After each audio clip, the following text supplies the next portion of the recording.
Bismillahirrahmanirrahim. Assalamualaikum warahmatullahi wabarakatuh.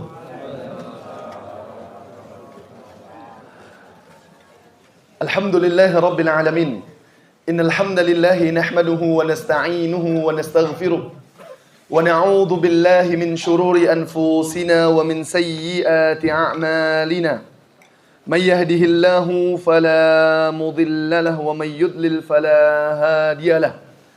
أشهد أن لا إله إلا الله وحده لا شريك له وأشهد أن محمدا عبده ورسوله لا نبي ولا رسوله بعده اللهم فصل وسلم وبارك على نبينا محمد صلى الله عليه وسلم وعلى آله وأصحابه وذرياته وكل من اتبع الهدى إلى يوم الدين رب اشرح لي صدري ويسر لي أمري واحلل عقدة من لساني يفقه قولي اللهم انفعنا بما علمتنا وعلمنا بما ينفعنا وزدنا علما اللهم أحسن عاقبتنا في الأمور كلها آمين يا رب العالمين. Ingkang tansah kaula hormati, ingkang tansah kaula ta'zimi, segenap para alim, para ulama, para tokoh-tokoh umat yang membersamai kita semuanya. Yang tentunya kami hormati, yang kami ta'zimi, yang kami muliakan segenap para sesepuh, bini sepuh, para jamaah, hadirin, hadirat, mukminin, mukminat ingkang hadir di masjid yang kita cintai bersama. Sehat sedoyo Bapak Ibu. Alhamdulillah. Bersyukur rasanya kepada Allah Subhanahu wa taala. Pada pagi yang indah ini, Allah kumpulkan kita di majlis yang mulia, majlis yang mudah-mudahan Allah turunkan sakinahnya kepada kita semuanya. Allah turunkan ayunan rahmat Allah kepada kita semuanya, dan Allah turunkan para malaikatnya kepada kita, dan yang paling mahal kepada kita semuanya, wa dzakarahumullahu fi man indah, yang kaya, yang miskin, pejabat, rakyat, tua, muda, siapapun kalau sampun hadir di majelis ilmu yang mulia ini tanpa terkecuali, nama-nama kita akan disebut satu persatu oleh Allah Subhanahu wa taala di makhluk yang mulia di sisinya. Semoga kaula panjenengan sami yang hadir di tempat ini boten naming kumpul di masjid yang kita cintai ini bersama dalam kebaikan. Semoga sampai di syurganya reuni kembali kita semuanya. Amin ya rabbal alamin. Salawat beriringkan salam semoga selalu tercurah terlimpah kepada junjungan besar kita, uswah hasanah kita, Nabi Agung Nabi Yuna Muhammad sallallahu alaihi wasallam, beserta kepada keluarga beliau, kepada para sahabat, para umat beliau yang istiqomah meniti jalan beliau. Bapak Ibu yang dimuliakan Allah, satu waktu Nabi sallallahu alaihi wasallam beliau pernah duduk di antara para sahabat yang mulia ridwanullah alaihim. Nggih kados ngeten iki lah. Rasulullah tiba-tiba mengatakan, "Ana mustaqun bi ikhwani." Aku sedang merindukan saudara-saudaraku. Kata para sahabat ridwanullah alaihim. Para sahabat niku, Bapak Ibu, tiyang ingkang paling cemburuan. Ngaten nggih. Kalau Rasulullah sudah menyebut kebaikan, rindu dengan saudaranya. Loh, masa Rasulullah nggak nganggep kami ini saudaranya? Lah anggapan para sahabat ngaten niku Bapak Ibu. Makanya Rasulullah ditanya oleh para sahabat, "Alasna ikhwanik ya Rasulullah?" Ya Rasul, bukankah kami ini saudara-saudaramu? Kata Rasulullah sallallahu alaihi wasallam, "Bal antum ashabi." Bapak Ibu, Rasul ngendika, engkau kalian yang bertanya ini bukan hanya saudaraku, tapi Allah pilih kalian menjadi apa? Sahabat-sahabatku. Makanya Bapak Ibu yang dimuliakan Allah, para sahabat ridwanullah alaihim, mereka adalah orang-orang pilihan yang Allah pilih, tidak sembarangan Pak. Makanya tidak boleh protes. Penak ya urip zaman Nabi, kalau segala kesalahan yang kita lakukan, langsung Allah turunkan peringatannya. Pertanyaan paling sederhana, kalau kula jenengan niku hidup di zaman Nabi, dados generasi ingkang paling sae di zaman itu sahabat, kula tanglet. Kinten-kinten kula jenengan dados Abu Bakar napa Abu Jahal? Lho pripun Pak gitu ya. Itu orang-orang yang sangat mulia. Allah pilih ridwanullah alaihim, para sahabat yang mulia. Semoga Allah meridhai mereka seluruhnya. Masya Allah. Bahkan kalau hadis diriwayatkan Bapak Ibu, anak bapaknya Islam, maka kita mendoakan bukan hanya radhiyallahu anhu yang meriwayatkan hadis boten. Tapi kalau dua orang anak ayahnya Islam, maka kita sebut doa untuk keduanya. Radhiyallahu anhuma. Semoga Allah meridhai keduanya. Maka mudah-mudahan Bapak Ibu yang dimuliakan Allah, para sahabat yang mulia ini kemudian dikatakan oleh Rasulullah, bal antum ashabi. Kemudian yang dikatakan Rasulullah yang dimaksud dirindukan adalah humul ladzina lam yarawni. Mereka yang tidak pernah melihat diriku secara langsung. Walakinnahum yu'minuna bi. Tapi mereka mau mengimaniku. Mudah-mudahan hari ini kula panjenengan sami ingkang dereng nate ketemu Rasulullah kan jelas tidak mungkin karena kita tidak sezaman, Pak. Bu, gitu nggih. Makanya sahabat niku setidaknya ada 3 ciri. 1, sezaman, ngaten nggih. Sezaman niku Rasulullah hidup, mereka juga hidup. Tapi tidak cukup sezaman mawon. Yang kedua, harus apa Bapak Ibu? Islam, dan Islamnya bertemu dengan sinten? Rasulullah Shallallahu Alaihi Wasallam. Maka mereka disebut generasi sahabat. Dan tidak cukup sampai Islam saja, tapi sampai yang ketiga, wafat dalam kondisi Islam. Itulah sahabat, gitu nggih. Makanya mohon maaf ngapunten, ada orang yang sezaman Islamnya bersama Rasul, bahkan dipuji oleh Abu Bakar As-Siddiq ketika ada delegasi untuk mendakwahi nabi palsu di zamannya Rasulullah sallallahu alaihi wasallam. Sinten namanya Bapak Ibu? Musailamah Al-Kadzab. Jenengan ngertos yang dikirim Abu Bakar As-Siddiq itu namanya sinten? Rajal bin Unfuwah. Rajal bin Unfuwah kula tanglet pernah nate mireng dereng? Mosok nggih? Nembe kula sanjang lho niki nggih. Wah gitu ya Pak ya.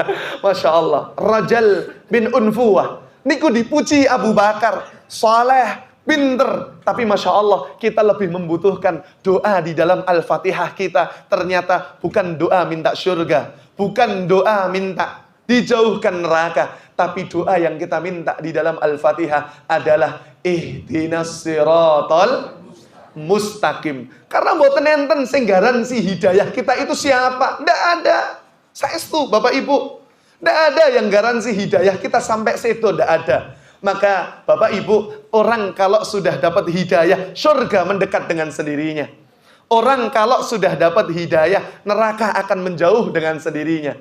Orang kalau sudah dapat hidayah, suami akan tanggung jawab dengan anak dan istrinya. Ngaten nggih? Masya Allah. Seorang istri dapat hidayah, maka akan menjaga kehormatannya untuk sinten? Suaminya, ketika suami tidak membersamainya. Maka mudah-mudahan Bapak Ibu yang kita minta, saya dapat keterangan indah sekali dari para ulama. Bapak Ibu kata yang kita minta ihdi, beri hidayah, gitu nggih. Ihdi yang disebut hudan hidayah niku, para ulama menyimpulkan 2 hal. Mawon Bapak Ibu.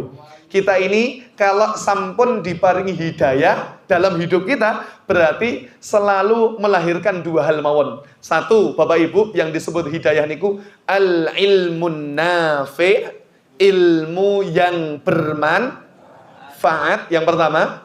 Yang kedua, Bapak Ibu yang dimuliakan Allah, wal amalu saleh, ilmu yang manfaat niku melahirkan napa Bapak Ibu? Amal saleh dalam hidup kita semuanya. Makanya ada makalah yang mahfudhat yang sering kita dengar niku nggih. Al ilmu bila amalin kasyajari bila tamarin. Ilmu nek mboten diamalne niku kados napa? Pohon tanpa buah yang memberikan manfaatnya. Makanya hari ini tadi ngapunten nggih, saya agak diskusi sama samping saya beliau, Masya Allah, mengingatkan untuk kita semuanya. Bapak-bapak, ibu-ibu yang dimuliakan Allah, maka langsung saya spontan surat yang pengen saya baca itu tadi kemutan buatan ayat surat pertama, surat nomor Bapak Ibu. Al-Mu'minun, gitu nggih. Kenapa saya pengen hari ini karena tadi ngobrol sedikit untuk membahas apa yang dibahas oleh para ulama tentang menghadirkan khusyuk di dalam kehidupan kita. Kula tanglet rumiyin Bapak Ibu. Khusyuk niku penting napa mboten? Penting. Kenapa? salah satu tanda suksesnya iman kita, Allah ngendika di dalam ayat 1 dan 2-nya surah Al-Mu'minun wau. Pripun? Qad aflahal mu'minun. Sungguh beruntung orang yang beriman. Bapak Ibu ingat nggih, iman niku derajat di atas Islam. Islam belum tentu iman. Kalau iman sudah pasti Islam. Makanya kalau tanglet enten boten tiyang ingkang KTP ini tulisan agama Islam ning ra tau salat babar blas, enten napa mboten? Tiyange tesih urip napa mboten? Ambekane tesih lancar mboten gitu ya, Pak ya. Itu maha baiknya Allah Subhanahu wa taala. Masya Allah. Seburuk-buruknya orang belajar dari Fir'aun. Allah tesih sayang kepada hambanya dan tidak pengen Allah itu kok hambanya nyemplung ke neraka, tidak pengen Allah itu, Pak. Serius, sejahat-jahatnya Fir'aun. Fir'aun itu mengatakan ana rabbukumul a'la. Aku adalah Tuhan yang paling tinggi. Apa kemudian Allah marah? Enggak, Pak. Allah justru kirimkan 2 nabi sekaligus. Nabi Musa dan Harun. Ternyata Fir'aun tesih ndablek. Akhirnya sedoni dalam kondisi kendablekannya. Sedoni naudzubillah kafir dengan keyakinannya. Walaupun di akhir hidupnya karena nyawa sudah sampai napa? Kerongkongan gitu nggih. Makanya sudah Allah tidak terima taubatnya. Jangan buka di surah Yunus ayat 90 dan 91-nya. Baru kecewa saat itu sudah tidak akan diizinkan oleh Allah Subhanahu wa taala kalau sudah nyawa itu sampai di mana? Di kerongkongan. Makanya Rasulullah ngendika, "Innallaha yuqbalu taubatal 'abdi ma lam yughargir." Allah pasti terima taubat seorang hamba selama nyawanya belum dugi pundi kerongkongannya. Rohnya belum sampai di kerongkongan, Bapak Ibu. Makanya Bapak Ibu yang dimuliakan Allah Subhanahu wa taala, orang itu kalau masih hidup jangan pernah dihukumi kedudukannya, karena sebaik-baik orang potensi tesih dados elek. Seburuk-buruk orang tesih potensi dados napa? Orang yang baik. Maka kita berdoa bareng-bareng di dalam salat kita, mudah-mudahan Allah paringi istiqomah sepanjang hayat kita. Ngaten nggih? Sebagaimana orang-orang saleh yang telah mendahului kita, mudah-mudahan pun Allah wafatkan kita dalam kondisi husnul khatimah. Amin ya rabbal alamin. Tanda orang beriman niku Bapak Ibu langsung disambung ayat yang gandeng dengan tanda beruntungnya orang beriman, yaitu kata Allah, alladzina hum fi salatihim khasyi'un. Adalah kata Allah Subhanahu wa taala, mereka yang sholat di dalam sholat mereka dalam kondisi apa? Khusyuk kepada Allah. Kalau tanglet Bapak Ibu, khusyuk niku menurut jenengan apa Bapak Ibu? Napa Pak? Khusyuk niku Pak? Napa Pak? Ingat terus. Ingat napa Pak? Oh Masya Allah. Kalau kinten Allahu Akbar kelingan utangin kan kata ngoten niku gitu ya. Allahu Akbar kelingan urusan dunia nih. Enten napa mboten? Oh termasuk kita. Makanya tema kita hari ini menghadirkan, kita belajar bareng-bareng, Pak. Saestu kula tanglet jenengan kalau teng asalam ngeten iki beto nitih motor. Bar niku kesesa, kemerungsung teng masjid. Akhirnya kunci tesih cementel teng motor. Jenengan sampun Allahu Akbar kula tanglet. Jenengan fokus dengan bacaan apa kelingan kuncine sing tesih cementel? Oh, kuncine Pak gitu ya, Pak ya. Lo jujur itu manusiawi. Maka kita ilmui bareng-bareng bagaimana para ulama menjelaskan arti khusyuk dalam hidup kita semuanya. Karena Bapak Ibu, jangan nunggu khusyuk kita baru sholat. Tidak akan pernah kita nanti sholat. Tapi sholatlah, khusyuk itu anugerah dari siapa? Allah Subhanahu wa ta'ala. Makanya banyak di antara kita, Allahu Akbar langsung kelingan dunia. Itulah hikmah. Hikmahnya apa? Agar sebelum kita pindah gerakan yang setelahnya, kita ucap takbir di dalam sholat kita kembali. Allahu Akbar artinya apa? Enulkan dunia, besarkan yang patut dibesarkan hanyalah siapa? Allah.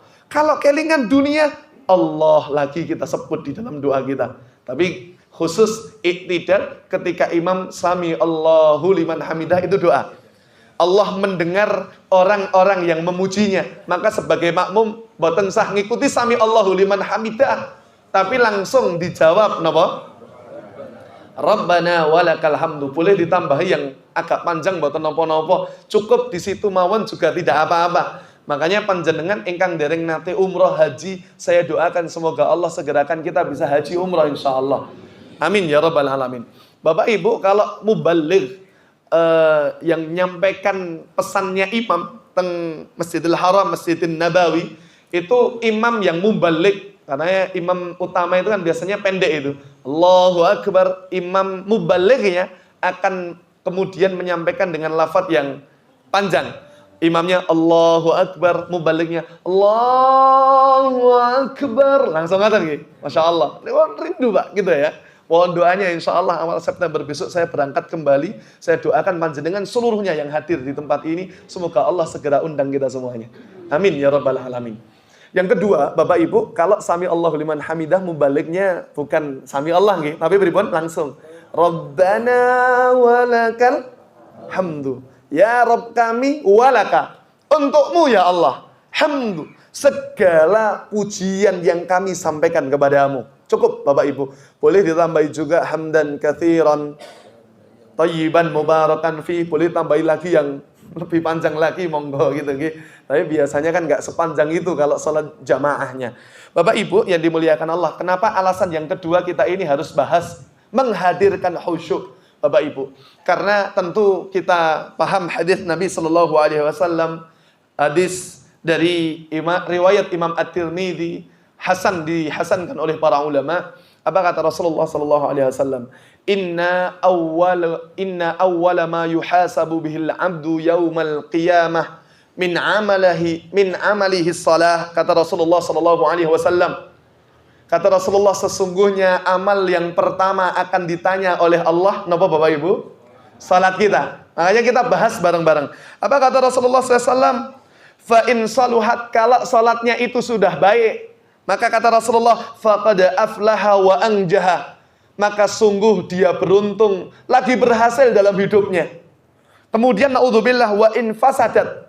Kalau orang itu sholatnya buruk, maka kata Rasulullah, faqad khaba wa khasira. Maka dia telah gagal dan kemudian dia merugi sepanjang hidup di dunia yang Allah berikan untuk bertemu Allah di akhirat nanti. Maka kita bahas bareng-bareng apa yang disebutkan oleh para ulama tentang menghadirkan khusyuk di dalam salat kita. Khusyuk tentunya berasal dari kata khasya'a yakhsha'u khusyu'an. Khusyuk itu Bapak Ibu dijelaskan secara lughah. Ada ya sebagian para ulama mengartikan tenang, ngaten nggih? Ada yang menghadirkan apa? Fokus. Napa melih Bapak Ibu? Yang paling penting niki, tunduk jiwa maupun apa? Raga kita. Itulah makna khusyuk. Kalau pendapatnya Al-Imam Ibn Rajab Al-Hambal dalam kitab Lataiful Ma'arif, Imam Ibn Rajab Al-Hambal, beliau menyebutkan 6 orang disebut khusyuk, ada 6 tanda dan cirinya. Yang insya Allah hari ini akan kita bahas bersama-sama. Yang pertama, Bapak Ibu yang dimuliakan Allah, disebut Imam Ibn Rajab Al-Hambal dalam kitab Lataiful Ma'arif adalah yang pertama, huwa khudurul qalbi baina yadayillah. Orang khusyuk niku yang pertama, maka adalah kita tempuh jalur yang pertama niki Bapak Ibu, menghadirkan hati di hadapan sinten? Allah. Niki paling penting niki. Orang kalau sholat hanya menghadirkan raga, hati mboten enten, niku insya Allah sholat naming formalitas mawon. Keluar dari sholat kita tetap gelisah hidup kita rasakan. Tapi kalau orang sholat menghadirkan hati, saya pernah dulu angkat kisahnya Freddy Budiman, Bapak Ibu. Freddy Budiman itu divonis mati tinggal 2 hari. Makanya mboten neko-neko. Selama di penjara sempat khatam 7 kali Quran. Gitu ya. Kenapa? Ngerti. Injury time. Ngerti lagi? Waktu penentuan itulah yang akan menjadikan baik buruknya kehidupan kita nanti setelah kematian kita nanti. Makanya orang Islam itu hidup bukan cuma di dunia. Tapi sampai di mana? Di akhirat nanti. Makanya Bapak Ibu yang dimuliakan Allah Subhanahu wa taala, kalau Freddy Budiman niku saged bersiap-siap ngertos nek ajeng dihukum mati, niku saged menghadirkan segala kebaikan dalam hidupnya. Makanya tadi saya sampaikan Bapak Ibu, dalam riwayat Ibnu Majah dihasankan oleh para ulama, itu nggih, salah satu nasihat Rasulullah tapi tidak selalu dibaca. Napa yang saya baca tadi?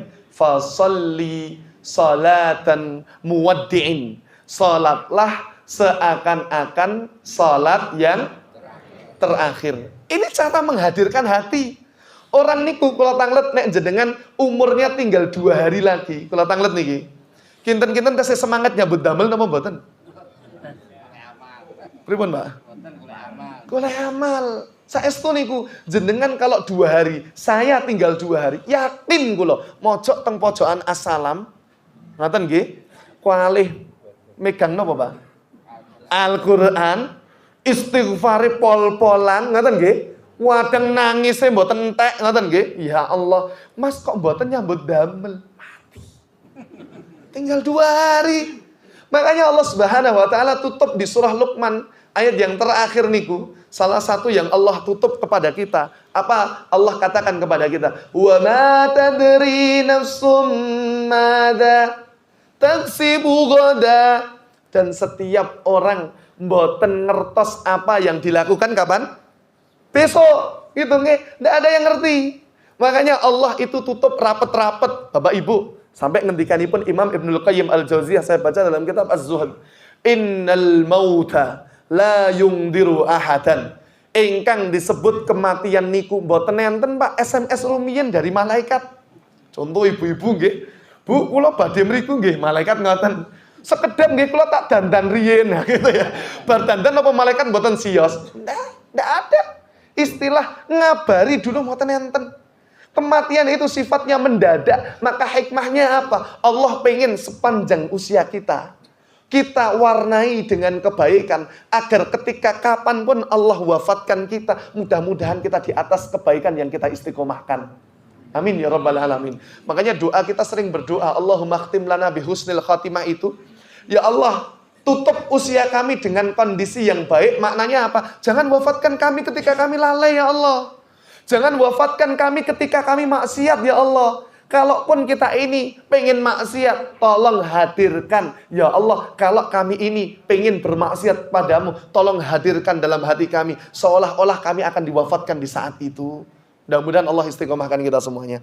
Amin ya rabbal alamin. Maka yang pertama, hadirkan hati. Bahkan kata Imam Ibnu Qayyim Al-Jauziyah, orang yang menganggap sholatnya itu perpisahan, kata beliau dalam kitab Madarijus Salikin, man shalla salata muaddiin, sinten yang sholatnya itu seolah-olah pemisah, ka'annahu la yusolli ba'daha abadan, seolah-olah belas ra mungkin sholat melih setelah niku.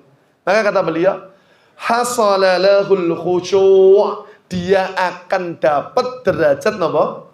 Kekhusyuan kepada Allah. Maka hadirkan. Sebenarnya bukan cuma masalah sholat sebenarnya. Kapanpun dalam ibadah, mohon dianggap seolah-olah ibadah yang terakhir kali. Ngoten. Kalau dunia sebaliknya, kita beramal seolah-olah, kalau urusan dunia nggih, kita hidup selamanya. Ngoten. Kersane kula jenengan niku, Bapak Ibu, orang zuhud itu bukan orang yang enggak golek donya, ngoten gitu ya. Bapak Ibu, kita ini boleh enggak minta sama Allah dunia? Boleh banget gitu nggih. Tapi kalau kita minta sama Allah dunia, gitu nggih, Allah ajarkan, Rabbana atina fid dunya hasanah, niku nyuwun dunya niku 1 porsi, wa fil akhirati hasanah, akhirat seporsi, wa qina adzabannar, akhirat lagi seporsi. Artinya dunia 1 porsi, akhirat berapa? 2 porsi, harus lebih banyak. Kalaupun minta dunia, pastikan wa fil akhirati hasanah. Nek nyuwun dunya, diniati baiknya hidup kita di mana? Di akhirat nanti. Itu hikmah namanya. Kalaupun Allah belum kasih, pun saestu. Kalau kemarin nyampaikan ibu-ibu teng mriki, Bapak Ibu sebelah ngenten nggih. Kula ngendika, Pak, Bu, Allah dengan makhluk jelas beda sekali. Allah itu ada syair yang disebutkan Dr. Ahmad Farid. Bagus sekali syairnya, ngeten Bapak Ibu. La tas'alanna bani Adam hajatan. Janganlah engkau ini minta hajat kepada menungso. Wong jenenge mawon menungso. Menus-menus kakean dosa ngoten nggih. Kula tanglet, Pak. Kalau njaluk kepada menungso, akhir yang paling fatal akan terjadi dalam hidup kita napa? Kecewa yang berkepanjangan. Ngoten Bapak Ibu. La tas'alanna bani Adam hajatan. Jangan nyuwun hajat kepada menungso. Kenapa? Wasalilladzi abwabuhu la tahjab. Tapi mintalah kepada yang pintunya tidak pernah tertutup. Sinten Bapak Ibu? Allah. Allahu yaghdab. Oh, maha baiknya Allah. Allah niku justru murka kepada siapa? Intarakta su'alah. Kalau ada di antara kita yang justru ninggalkan Allah dalam doa kita. Allah malah marah. Tapi menungso sebaliknya. Gitu gitu. Masya Allah. Ida sa'alta wa ida sa'alta. Nah, kalau kita ini minta kepada siapa? Bani Adam, menungso. Yaghdab, malah mereka justru apa? Murka dengan kita. Ini sebaliknya. Allah kalau kita tinggalkan Allah tidak seneng. Tapi kalau menungso semakin kathah jenengan jaluk semakin mereka murka dengan kita. Loh kalau tanglet jenengan gadah tonggo. Wapi banget kali jenengan. Jenengan tiba-tiba malam itu mboten gadah makman napa-napa. Terus jenengan nyuwun kali tanggane jenengan. Kalau tanglet diparingi napa mboten? Sehari diparingi. Hari kedua Mang Cobi insya Allah dibatin niku.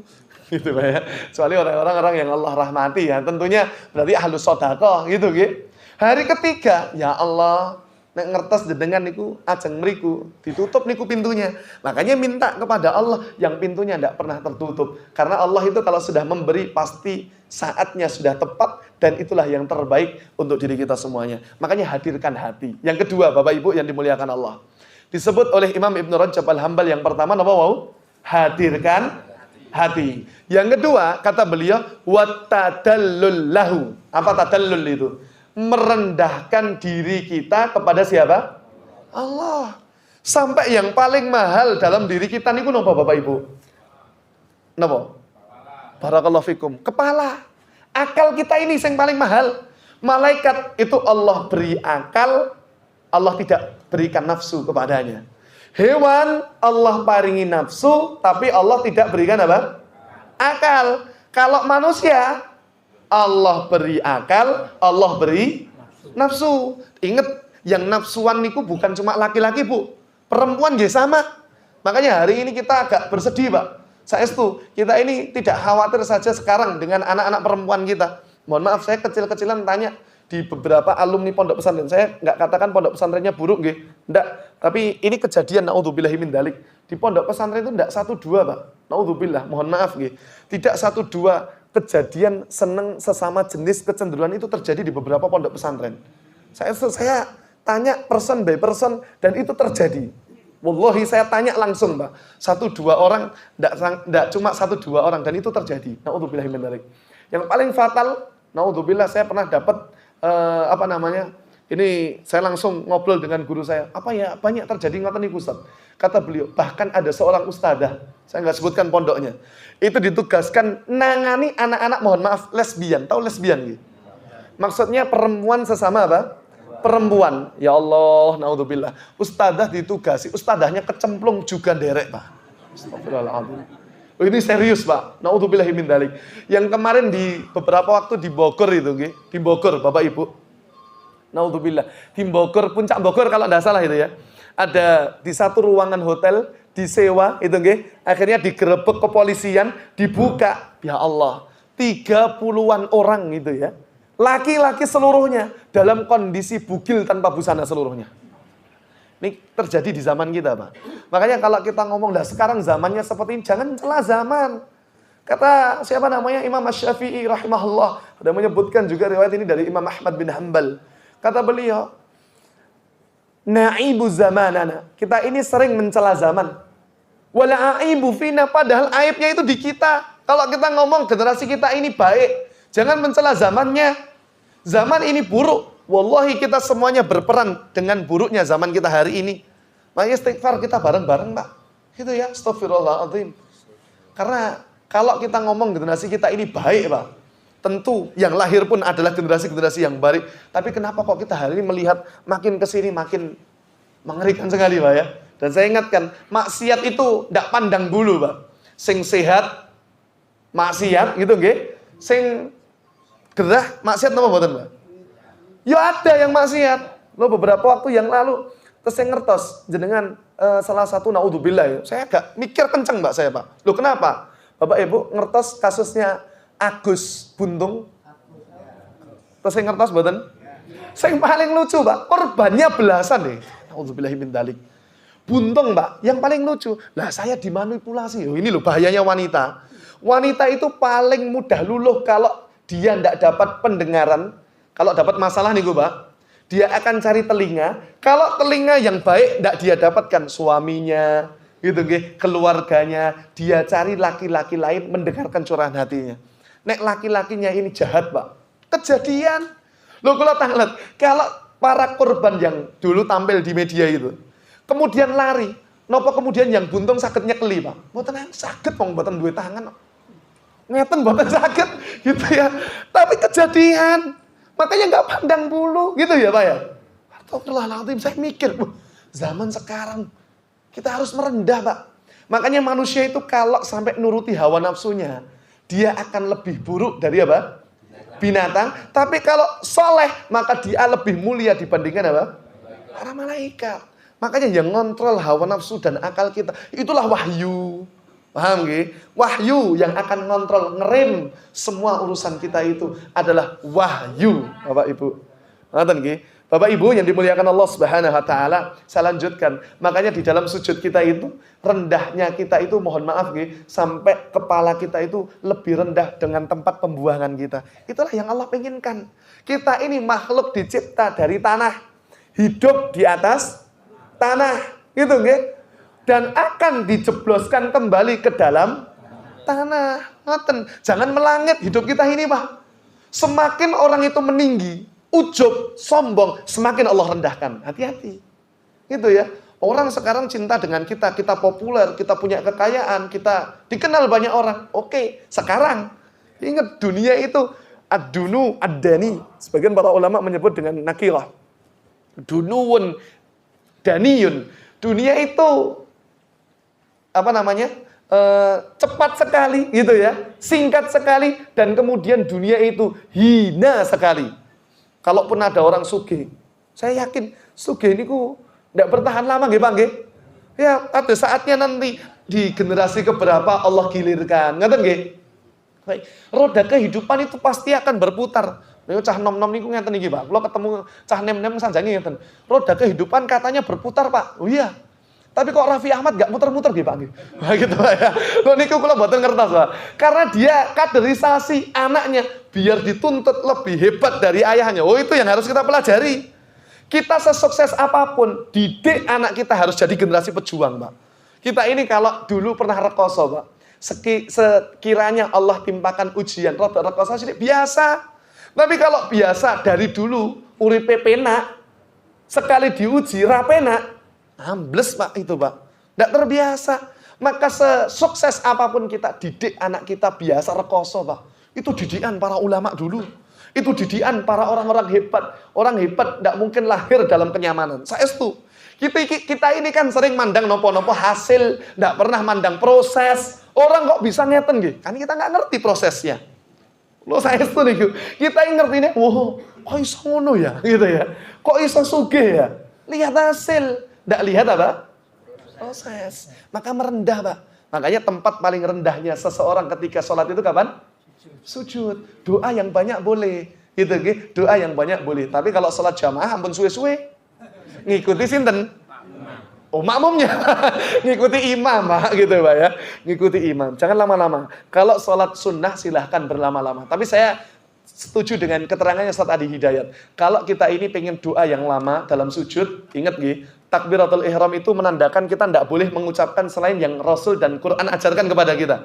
Nah, kalau nambahi doa ketika sujud, saya cocok dengan apa yang beliau jelaskan. Hadis Nabi SAW, Sallu kama ra'aitumuni usalli. Gitu ya. Salatlah seperti kalian lihat aku salat. Kalau doa yang sujud diajarkan, jelas kita baca, namun di batin, Subhana rabbiyal a'la. Meskipun tidak wajib, di batin pun tetap sah salat kita, gitu ya. Kalau sujud itu doanya sunnah, tapi gerakannya wajib, gitu ya. Baik, saya singkat. Pun ajeng syurup cepat sekali, gitu ya. Bapak Ibu yang dimuliakan Allah Subhanahu wa taala, maka kalau Rasulullah mengajarkan Subhana rabbiyal a'la berapa kali? 3 kali. Maha suci Allah yang paling tinggi, padahal kita di tempat rendah nih, atau subhanakallahumma rabbana wa bihamdika Allahumma firli sekali. Nah, di lain doa itu silahkan boleh, tapi cukup kalau saya di dalam hati. Wabil khusus sing mboten saged bahasa Arab niku, medeni niku. Ya Allah kula pengen, wah insyaallah monggo dicobi salat jenengan batal. Gitu Pak ya. Karena ngomong sesuatu yang keluar dari aturan salat yang telah Allah syariatkan. Bahaya. Ngoten nggih. Makanya saya cocok. Shallu kama raaitumuni usolli, salatlah seperti kalian melihat aku salat. Untuk yang diajarkan tetap dibaca sir gitu nggih. Untuk yang ngapunten tidak diajarkan artinya doa-doa yang lain mau ditambahkan cukup di dalam hati. Baik, saya singkat. Yang ketiga, Bapak Ibu, kalau kita pengen khusyuk yang pertama napa mau? Hadirkan hati. Yang kedua napa? Merendah. Yang ketiga, Bapak Ibu, Imam Ibnu Rajab Al-Hambal menyebutkan wasukun. Sukun niku napa? Tenang. Ngoten nggih? Tenang. Tenang niku pripun? Kalau jenengan ngapunten mau salat biasanipun dapat takbiratul ihram imam, kok ternyata mepet dengan takbiratul ihram jenengan kebelet ke belakang. Kalau tanglet pilih salat dalam kondisi sukune mboten saged meneng ngeten iki. Gitu gitu. Napa teng kamar mandi dulu? Kamar mandi dulu. Salat dalam kondisi mohon maaf ngempet itu ya. Hajat itu ikrah. Al-ikrah itu makruh gitu ya. Ndak baik, ndak bisa khusyuk. Saya yakin niku nggih. Ngomongnya pun pucuk gitu ya Pak. Wah, abot niku nggih. Makanya perlu sesekali enggak apa-apa, lebih baik ke kamar mandi dulu gitu nggih. Allah ngerti niat kita sejak awal itu, pengen ke masjid tepat waktu. Ternyata kok ke belakang dulu mboten napa-napa. Kecuali bendinten nggih. Gitu nggih, berarti jadwal gitu Pak ya. Kalau sesekali ya itu di luar kemampuan kita. Baik, yang keempat tadi tenang, yang keempat wa tumakninatu fi arkaniha. Tadi beliau sampaikan, Bapak Ibu, tumakninah niku, nah niki penting niki. Tumakninah niku diam sejenak baru pindah kemudian dengan gerakan yang lain. Tumakninah niku dalam rukun maksudnya ngeten nggih. Jenengan kalau ruku, Bapak Ibu, tumakninah niku pripun? Diam sejenak, mboten langsung dul ngoten nggih. Paham nggih? Nek teng Jawa Timur yang sampai sinten tarawih pinten niku, Pak? 11. Pokoknya niku ya Allah niku. Al-Fatihah mawon pun berantakan itu, gitu ya. Tapi kalau gerakan sujud, Bapak Ibu, tumakninah itu minimal. Ya, saya pernah di syarah kitab Safinatun Najah dan beberapa kitab fikih yang diajarkan guru kami, tumakninah itu minimal sepanjang kita mengucapkan subhanallah. Paham nggih? Jadi 1 detik, 2 detik tenangkan diri. Doa itu yang dimaksud tergesa-gesa bukan cepet dialeknya. Orang Arab doa cepet banget Pak, gitu ya Pak ya. Yang dimaksud tergesa-gesa itu kita doa, kemudian kita suudzon kepada Allah kok doa kita belum dikabulkan. Itu namanya tergesa-gesa. Allah itu ngerti saatnya kapan doa kita itu diijabah oleh Allah. Paham nggih? Jadi tumakninah itu enggak harus diam lama banget ngoten enggak, gitu nggih. Baik, saya singkat. Yang keempat Bapak Ibu tadi napa? Tumakninah dalam rukunnya. Yang kelima, napa Bapak Ibu? Dereng. Yang kelima, wa ghaddul basar, menundukkan apa? Pandangan di tempat sujud, kecuali tasyahud. Tasyahud itu pandangan bukan ke tempat sujud, tapi ke telunjuk kita. Leres niku nggih. Kemudian kalau sujud, bukan merem, melek Pak. Bahkan kalau jenengan pengen sehat mata kita itu, ketika sujud, pandang yang apa namanya? Apa ya jenenge Pak? Car ngeten lho Pak gitu ya Pak ya. Pas sujud jangan merem gitu nggih. Jangan merem, melek gitu Pak ya. Itu termasuk biar kita matanya Allah berikan kesehatan. Baik. Yang terakhir yang keenam, wa hafdzus shaut, merendahkan suara kita. Ngaten nggih. Semakin kita menikmati artinya bacaan salat kita, enggak usah keras-keras. Yang penting kita pahami apa yang kita baca sehingga nikmat salat kita semuanya. Ada 6 Bapak Ibu. Yang pertama tadi napa? Hadirkan hati. Yang kedua napa? Napa Pak? Oh Masya Allah. Terus kayak mutan lagi. Merendahkan diri. Yang ketiga tenang. Yang keempat tumakninah. Yang kelima ghaddul basar, menundukkan pandangan. Itu nggih. Kemudian yang terakhir 6 merendahkan apa? Suara kita. Baik, ngeten mawon nggih. Gitu ya. Baik, masih ada sebenarnya tapi waktu nggih. Saya bacakan saja matannya. Bapak Ibu, Imam Al-Ghazali mengatakan sebab-sebab kita ini tidak khusyuk, Bapak Ibu yang dimuliakan Allah. Saya baca dalam kitab Ihya Ulumuddin wa min asbabi adamil khusyuk. Sebab kita ini tidak bisa khusyuk ada 3. Saya bacakan mawon. Yang pertama, tafarruqul himmah, hati kita fokusnya terpencar, gitu nggih. Bukan fokus untuk sholat tapi masih terpencar kemana-mana, itu susah fokus untuk sholat kita, susah khusyuk. Yang kedua, wa ghalabatul humum. Ghalabatul humum niku terlalu banyak beban apa? Pikiran. Terus fokusnya tidak sholat. Yang kedua, banyak beban pikiran. Yang ketiga, wa kasratul harakat. Terlalu banyak apa? Gerakan yang tidak ada udurnya. Ngoten nggih, Bapak Ibu? Mudah-mudahan Allah karuniakan Bapak Ibu kekhusyuan di dalam diri kita. Ngoten nggih? Mula mboten pengen nyampaikan, tapi tadi ngobrol itu jadi saya semangat nyampaikan ini, Pak, gitu ya. Mudah-mudahan Allah Subhanahu wa taala karuniakan, enggak usah nunggu khusyuk baru salat, tapi salatlah sampai kekhusyuan itu menjadi anugerah yang Allah berikan untuk kita semuanya. Ngoten nggih? Karena di antara salat itu adalah anugerah, Allah sudah berikan ketenangan, masalah sebanyak apapun enggak usah cari Allah jauh-jauh. Allah itu dekat, sujudlah dan bisikkan harapan kita. Allah sangat dekat dengan tempat yang paling rendah di antara sujud itu. Mudah-mudahan yang sedikit ini bisa bermanfaat, wabil khusus diri kami pribadi dan kepada para jemaah sekalian. Mudah-mudahan yang sedikit ini bisa bermanfaat dan menjadi hujah, alasan kita bertemu kembali di syurganya nanti. Amin. Ya Rabbal Alamin. Kita tutup dengan hamdalah dan kafaratul majlis. Alhamdulillahi Rabbil Alamin. Subhanakallahumma bihamdika asyhadu an la ilaha illa anta astaghfiruka wa atubu ilaik. Wa akhiru da'wana assalamualaikum warahmatullahi wabarakatuh.